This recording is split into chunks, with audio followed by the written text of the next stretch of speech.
साथियों नमस्कार, हमारे चैनल में आपका स्वागत है। मैं हूं रामचंद्र मौर्य। एक कहावत है, आग लगने पर कुआं खोदना। कांग्रेस इंडिया गठबंधन के तमाम घटक दल अभी तक एक भी साझा रैली, रोड शो, चुनाव प्रचार कार्य नहीं कर सके हैं। नवंबर में साझा रैली करने की बात हुई थी भोपाल में, जिसे वहां के तत्कालीन मुख्यमंत्री कमलनाथ ने रिजेक्ट कर दिया था, रद्द कर दिया था। उसके बाद से न तो कोई पहल हुई, न कोई सकारात्मक भूमिका देखने में आई। तो आग लगने पर कुआं खोदना कहावत जिस तरह से इंडिया गठबंधन, कांग्रेस और तमाम पार्टियों पर लागू होती है, उससे यही लगता है कि क्या इंडिया गठबंधन प्रधानमंत्री नरेंद्र मोदी को तीसरी बार शपथ लेने से रोक सकेगा? क्या इंडिया गठबंधन अपनी साझा सरकार दिल्ली में बना सकेगा? हमें तो ऐसा नहीं लगता है, क्योंकि कांग्रेस सिर्फ न्याय यात्रा के भरोसे चल रही है और वह न्याय यात्रा वोटों में कितना तब्दील होगी, जो न्याय यात्रा में भीड़ इकट्ठा हो रही है उससे वोट कितने मिलेंगे, इसका कोई खाका किसी के पास नहीं है। सबसे बड़ी कमी इंडिया गठबंधन की यह है कि अपने गठबंधन को ही नहीं बचा पा रहे हैं। आपने देखा कि किस तरह से सियासी नौटंकी हुई और उस नौटंकी में इंडिया के संस्थापक नीतीश कुमार खुद पलटी मार गए और जाकर के एनडीए में शामिल हो गए। मुख्यमंत्री पद से इस्तीफा दिया और सुबह इस्तीफा दिया, शाम को शपथ लिया। मुख्यमंत्री के रूप में इस्तीफा दिया और मुख्यमंत्री बनने के लिए शपथ लिया। तो इंडिया घटक तो अपने दलों को ही बचा पाने में असमर्थ है।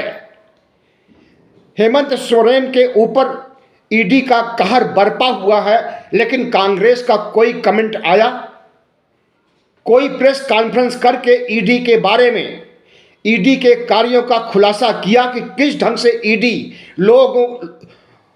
गठबंधन के लोगों को परेशान कर रही है? इसके बारे में कोई खुलासा हुआ? दूसरी जगह देखिए तो लालू यादव से भी आज ईडी ने पूछताछ किया, तेजस्वी यादव से भी पूछताछ किया, और हमें लगता है कि इन सब को तोड़ तो नहीं पाएंगे। अपनी भारतीय जनता पार्टी एनडीए में शामिल तो नहीं कर पाएंगे, लेकिन जेल जरूर भेज देंगे। और अगर जेल चले जाएंगे तो इंडिया गठबंधन का वजूद खत्म क्या नहीं हो जाएगा? कांग्रेस को इस समय त्वरित निर्णय लेने में सक्षम नहीं हो रही है। किस तरह से चुनाव जीतना है, किस तरह से बाजी पलटनी है, किस तरह से नरेंद्र मोदी को हराना है, इसके बारे में कोई सकारात्मक निर्णय कांग्रेस लेने में फिलहाल असमर्थ लगती है। जहां तक छत्रपों की बात है तो वो अपने स्तर से तैयारी कर रहे हैं। ममता बनर्जी पश्चिम बंगाल में धर्मनिरपेक्ष शक्तियों को इकट्ठा करके जिस तरह से दहाड़ रही हैं और अपनी जमीन को पुख्ता कर रही हैं, अपने वोट बैंक को साध रही हैं, क्या वैसा गठबंधन में कोई दूसरा कर रहा है? हमें तो ऐसा नहीं लगता है। सब बयानबाजी और एक दूसरे के खिलाफ बातें करने और सीट शेयरिंग का अभी तक काम नहीं हो पाया है। कहा गया था दिल्ली बैठक में और वर्चुअल बैठक में कि 31 दिसंबर तक सीट शेयरिंग का काम पूरा हो जाएगा, लेकिन 31 दिसंबर तो दूर, 31 जनवरी तक भी यह काम होने की उम्मीद नहीं है। आज 28 जनवरी है, अभी तक सीट शेयरिंग का काम कहीं से भी फाइनल होने का खबर नहीं आ सकी है। ऐसे में क्या कहा जाए कि जितना ही देरी हो रही है, जितनी सुस्ती दिखाई जा रही है, क्या इंडिया गठबंधन को मनचाही सफलता मिल पाएगी? और दूसरी तरफ भारतीय जनता पार्टी न सिर्फ अपने गठबंधन का दायरा बढ़ा रही है, बल्कि सीबीआई, ईडी, आईटी लगा करके इंडिया गठबंधन को ध्वस्त कर रही है, बूथ लेवल पर काम कर रही है। बूथ लेवल पर काम उसका 1 साल पहले से शुरू हो गया है, लेकिन अभी इंडिया गठबंधन का बूथ लेवल के काम की कोई चर्चा ही नहीं है। तो ऐसे में भारतीय जनता पार्टी नहीं जीतेगी तो क्या इंडिया गठबंधन जीतेगा? इंडिया गठबंधन को चाहिए कि इस समय त्वरित निर्णय लें और जितने भी समस्याएं इंडिया गठबंधन के सामने हैं, चाहे इंडिया को एकजुट रखने की बात हो, चाहे सीट शेयरिंग की बात हो, चाहे साझा रैली की बात हो, सभी लोग मिलकर के सकारात्मक निर्णय लें, और नहीं लेंगे तो बहुत देर हो जाएगी। अब 2 महीने और चुनाव रह गया है। मार्च में 10 मार्च तक चुनाव की अधिसूचना जारी हो जाएगी केंद्रीय चुनाव आयोग के द्वारा। तो समय नहीं है और लड़ाई झगड़े, आपसी बैर, आपसी कलह की बातें सामने आ रही है। सीट शेयरिंग नहीं हो पा रही है, साझा रैली, साझा शो करने की तो बात दूर, न्याय यात्रा में भी मनचाही सफलता हमें लगता है कि नहीं मिल पा रही है। भीड़ इकट्ठा कर लेना न्याय यात्रा में अच्छी बात है, लेकिन उस भीड़ को वोट में तब्दील करने की रणनीति होनी चाहिए। जिस जिस क्षेत्र से यात्रा गुजर रही है, उस क्षेत्र में कांग्रेसियों को जा करके अलग से रैली करनी चाहिए और वहां सोशल मीडिया के माध्यम से, अन्य माध्यमों से लोगों से जुड़ाव करना चाहिए और उन्हें समझाना चाहिए कि किस तरह से संविधान खतरे में है, किस तरह से लोकतंत्र खतरे में है। और अगर 2024 का चुनाव विपक्षी गठबंधन इंडिया नहीं जीतेगा, अगर प्रधानमंत्री तीसरी बार शपथ ले लेंगे और प्रधानमंत्री तीसरी बार प्रधानमंत्री बन जाएंगे, तो संविधान खत्म हो जाएगा, लोकतंत्र खत्म हो जाएगा, हिंदू राष्ट्र आ जाएगा। ये सब बातें प्रधानमंत्री नरेंद्र मोदी और आरएसएस के चाल चरित्र, चेहरे और उनकी कूटनीति, उनके अहंकार, उनके घमंड के बारे में जनता से क्यों नहीं ताल्लुकात बनाया जा रहा है, जनता को क्यों नहीं समझाया जा रहा? जब चुनाव बिल्कुल नजदीक आ जाएगा तब की कही हुई बातें क्या विश्वास करेगी जनता? क्या वोटर आपको वोट देंगे? फ्लोटिंग वोटर जितने होते हैं वे सब नब्ज को समझते हुए वर्तमान स्थिति में किस पार्टी की कैसी स्थिति है, कैसी रणनीति है, कौन देश को आगे ले जा सकता है, इसके आधार पर फ्लोटिंग वोटर वोट करता है। बाकी हर पार्टियों के अपना जनाधार होता है, हर पार्टियों के अंधभक्त होते हैं, हर पार्टियों के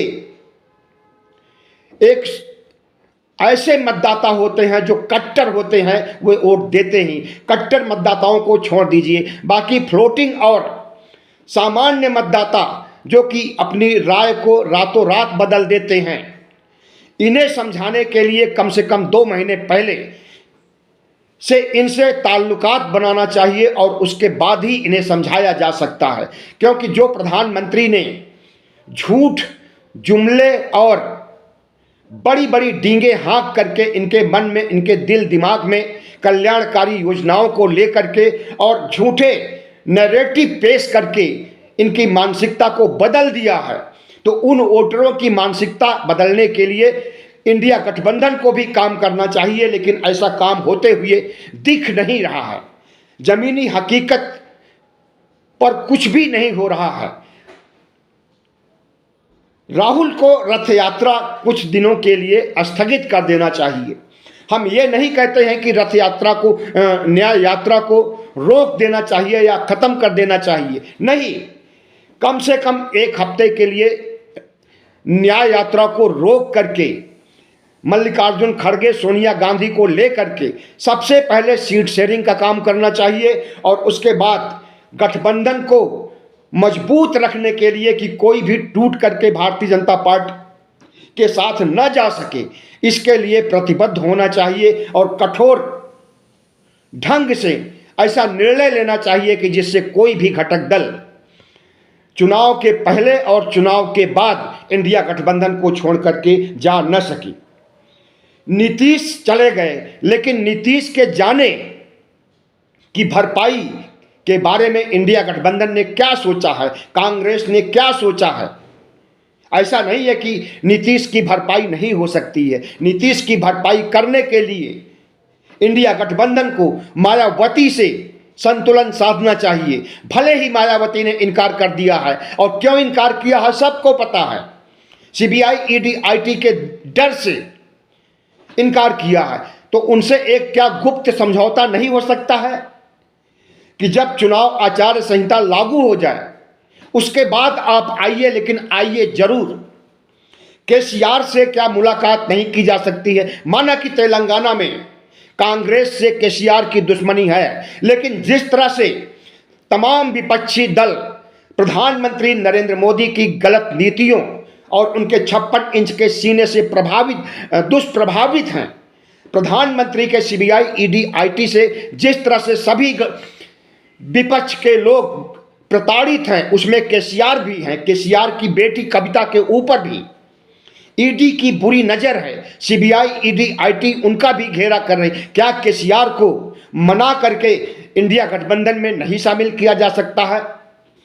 उड़ीसा के कद्दावर नेता और मुख्यमंत्री नवीन पटनायक से बात क्यों नहीं की जा सकती है नीतीश के जाने की भरपाई करने के लिए? अभी वो किसी गठबंधन में नहीं है, तटस्थ हैं, और हैं वो सामाजिक न्याय की पृष्ठभूमि से उनकी उपज है। बीजू पटनायक के बेटे हैं, और बीजू पटनायक सामाजिक न्याय के पुरोधा थे। पिछड़ी जातियों, ओबीसी जातियों, दलितों और पिछड़ों के खैर ख्वाह हैं। तो क्या नवीन पटनायक को साथ नहीं लिया जा सकता है? नवीन पटनायक एक ऐसी शक्ति है जो कि उड़ीसा से सभी सीटों पर विजय दिला सकती है, लेकिन क्या उनसे समझौता नहीं किया जा सकता है? तो इंडिया गठबंधन को सोचना चाहिए, नीतीश के जाने का गम कब तक मनाया जाएगा? नीतीश के जाने की भरपाई के बारे में सोचना चाहिए, और उस भरपाई की तरफ मैंने इशारा भी कर दिया। लेकिन इंडिया गठबंधन जिस रास्ते पर चल रहा है, जिस तरह से सुस्ती है, जिस तरह से शांति छाई हुई है, और जिस तरह से कोई गतिविधियां, सकारात्मक गतिविधियां वोट पाने के लिए दिखाई नहीं दे रही है, उससे निश्चित रूप से जनता का मनोबल भी टूट रहा है। जनता को उम्मीदें थी इस गठबंधन से कि देश की रक्षा करेगा, संविधान की रक्षा करेगा, लोकतंत्र की रक्षा करेगा, धर्मनिरपेक्ष मूल्यों की रक्षा करेगा, समाजवाद की रक्षा करेगा। लेकिन गठबंधन बन तो गया, लेकिन मोदी इसे गिराने में और इसे तोड़ने में भी कामयाब रहे। मोदी ने पहले ही बोल दिया था कि घमंडिया गठबंधन, इंडी गठबंधन, इन्होंने नाम तक आज तक इंडिया का नहीं लिया जब से इंडिया गठबंधन नाम रखा गया इस गठबंधन का। राष्ट्रपति को अब प्रेसिडेंट ऑफ इंडिया नहीं कहा जाता है, प्रेसिडेंट ऑफ भारत कहा जाता है। तो राज चलाने के जितने भी राजकीय पत्र होते हैं, गजट होते हैं, सब में अब गवर्नमेंट ऑफ भारत लिखा जाता है, गवर्नमेंट ऑफ इंडिया नहीं लिखा जाता है। इंडिया नाम से ही घबरा गए थे प्रधानमंत्री नरेंद्र मोदी। और इंडिया अगर वजूद में बना रहे और संघर्ष करे, नरेंद्र मोदी के चाल चरित्र चेहरे, मोहन भागवत के चाल चरित्र चेहरे को उजागर करे, तो निश्चित रूप से इंडिया गठबंधन और विपक्ष की जीत हो सकती है। लेकिन ऐसा होते हुए कुछ नजर नहीं आ रहा है। चंद्रबाबू नायडू को लेकर के भी गठबंधन की ताकत को बढ़ाया जा सकता है, लेकिन क्या चंद्रबाबू नायडू से बात हो रही है? तेलुगु देशम पार्टी एक ऐसी पार्टी है, एमजी रामचंद्रन कभी इसके प्रमुख थे, और उनके जाने के बाद जिस तरह से चंद्रबाबू नायडू प्रताड़ित किए जा रहे हैं सीबीआई ईडी आईटी से, कुछ समय पहले जेल गए थे, पता नहीं जेल से आए या नहीं, तो क्या इनसे, इनकी पार्टी से गठबंधन नहीं किया जा सकता है? इन्हें नहीं मनाया जा सकता है? आंध्र की सीटें लाने में इनका कितना बड़ा योगदान हो सकता है, इसे सहज ही समझा जा सकता है। जगन मोहन रेड्डी आंध्र के मुख्यमंत्री यह भी कम प्रताड़ित नहीं है नरेंद्र मोदी से, सीबीआई, ईडी, आईटी से। क्या इन्हें शामिल करने की पहल नहीं की जानी चाहिए? बिल्कुल की जानी चाहिए, लेकिन इंडिया गठबंधन को क्या सांप सूंघ गया है कुछ नहीं पता चल रहा है। नीतीश के जाने के गम को भुला ही नहीं पा रहा है और लगता है कि भुला भी नहीं पाएगा। मजबूती से खड़ा होना चाहिए और नरेंद्र मोदी को, बीजेपी को ललकारना चाहिए कि हम जितने लोग बचे हुए हैं उतने ही काफी हैं भारतीय जनता पार्टी को हराने के लिए। एक बात और, सिविल सोसाइटीज का मतलब होता है कि जनता, मध्यम वर्गीय जनता जो जागरूक है, वह ईवीएम के खिलाफ लड़ रही है। जितने भी हाई कोर्ट, सुप्रीम कोर्ट के वरिष्ठ वकील हैं, छोटे वकील हैं, ये ईवीएम को हटाने के लिए लड़ रहे हैं। जितने भी प्रोफेसर हैं, अध्यापक हैं, नौकरीशुदा लोग हैं, रिटायर्ड लोग हैं, ये लोग लड़ रहे हैं ईवीएम हटाने के लिए। लेकिन कांग्रेस पार्टी या इंडिया गठबंधन का कोई घटक दल क्या कभी इनके लड़ाई में इनका साथ दिया है? इनके आंदोलन को आगे बढ़ाने और ईवीएम को हटाने की बात किसी राजनेता ने, इंडिया गठबंधन के नेता ने किया है? हमें तो नहीं लगता कि ऐसा किया है। भले ही दिग्विजय सिंह मध्य प्रदेश में बैठ करके ईवीएम के खिलाफ बोलते हों, भले ही शशि थरूर ट्वीट करते हों, लेकिन इसके आगे कोई कदम नहीं उठा रही है कांग्रेस पार्टी और इंडिया गठबंधन के कोई घटक दल। जाहिर है कि सिविल सोसाइटीज की आवाज नक्कार खाने में तूती की आवाज साबित हो जाएगी। इनकी आवाज प्रधानमंत्री तक, चुनाव आयोग तक, राष्ट्रपति तक, चीफ जस्टिस ऑफ इंडिया तक तो पहुंचेगी, लेकिन उस आवाज को नजरअंदाज कर दिया जाएगा, क्योंकि ईवीएम ही एक ऐसा माध्यम है जिससे प्रधानमंत्री नरेंद्र मोदी कई राज्यों को जीतते हैं। और हमें तो लगता है कि 2019 में जिस तरह से भारतीय जनता पार्टी की हालत दुबली पतली हो गई थी, उसमें सिर्फ पुलवामा कांड ही नहीं साथ दिया है, बल्कि ईवीएम ने भी साथ दिया था। मध्य प्रदेश के चुनाव परिणामों से सभी लोग व्यथित हैं। कांग्रेस पार्टी के अलावा जितनी पार्टियां हैं, विपक्ष के जितने भी छत्रप हैं, जितने भी जागरूक लोग हैं, जितने भी वरिष्ठ पत्रकार लोग हैं, गोदी मीडिया को छोड़ करके सभी लोग अचंभे में हैं कि किस तरह से 9% मतों का अंतर हो गया। वहां पर कांग्रेस जीतने वाली थी, कांग्रेस की हवा बह रही थी, कांग्रेस की आंधी चल रही थी। जितने भी सर्वे हुए, गोदी मीडिया के सर्वे, नरेंद्र मोदी के सर्वे, जितने भी सर्वे हुए थे, सब में कांग्रेस जीतती हुई दिखाई दे रही थी। लेकिन परिणाम क्या हुआ? ईवीएम का खेला, और हो गया खेला और जीत गई भारतीय जनता पार्टी, क्योंकि उसे तुरंत लोकसभा चुनाव जीतना था, इसलिए उसे देखना था अपनी ताकत को, जैसे भी वो जीतना है तीनों राज्यों को, और जीत लिया। लेकिन 3 राज्यों की हार कोई बड़ी हार नहीं है, क्योंकि 3-4 राज्यों में जितना वोट मिला है भारतीय जनता पार्टी को, उससे 11 लाख वोट ज्यादा मिला है कांग्रेस को। इसलिए वो हार मायने नहीं रखती है 2024 के लोकसभा चुनाव को जीतने के लिए। सबसे बड़ी चीज मनोबल होना चाहिए, आत्मविश्वास होना चाहिए, और इस आत्मविश्वास, इस मनोबल के साथ चुनाव प्रचार की कुवत होनी चाहिए, और जनता से अपने दिल के संवाद को जोड़ने का तौर तरीका होना चाहिए। जनता को अपनी बात किस ढंग से मनवाए, जनता के दिल दिमाग में किस तरह से आप नरेंद्र मोदी के खिलाफ नफरत पैदा कर सकते हैं, यह जज्बा होना चाहिए। तभी इंडिया गठबंधन को जीत मिल सकती है। वरना जिस तरह से 2014 और 2019 का हश्र हुआ था, वही हश्र 2024 में भी होने वाला है। बहुत बहुत धन्यवाद। हमारे चैनल को सब्सक्राइब कीजिएगा, लाइक कीजिएगा और शेयर कीजिएगा।